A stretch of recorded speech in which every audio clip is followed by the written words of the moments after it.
அப்படியே கொங்கு மண்டலத்துக்கு வருவோம். கோவை மாவட்டத்தில் தொண்டாமுத்தூர் சட்டமன்ற தொகுதி. தொண்டாமுத்தூர் சட்டமன்ற தொகுதியில் திமுக வேட்பாளராக கார்த்திகேயன், அதிமுக வேட்பாளராக முன்னாள் அமைச்சர் எஸ்பி வேலுமணி, நாம் தமிழர் கட்சியின் சார்பில் ரஜபு நிஷா, தாவேகா வேட்பாளராக சதீஷ் ராஜு. தொண்டாமுத்தூர் சட்டமன்ற தொகுதியில் ஏற்கனவே சிட்டிங் எம்எல்ஏ அதிமுகவின் எஸ்பி வேலுமணி தானே சார்? ஆமா.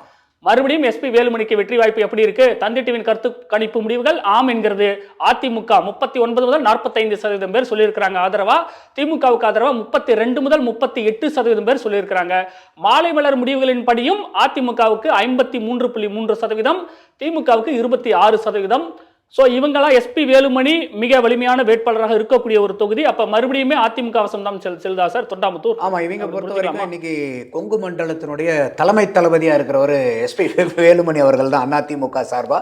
இது 1977 இருந்து 7 தடவை அதிமுக வந்து ஜெயிச்சிருக்கு. எஸ்பி வேலுமணி அவர்கள் 2011 இருந்து தொடர்ந்து ஜெயிச்சிட்டு இருக்காரு. அவர் அந்த தொகுதியை தக்க வச்சுக்கிறது தான் பெரிய அளவுக்கு. ஏன்னா போன தடவை வந்து ஒரு சற்றேறக்குறைய 1.25 லட்சம் வாக்கு வரைக்கும் வாங்கியிருந்தார் அவர்.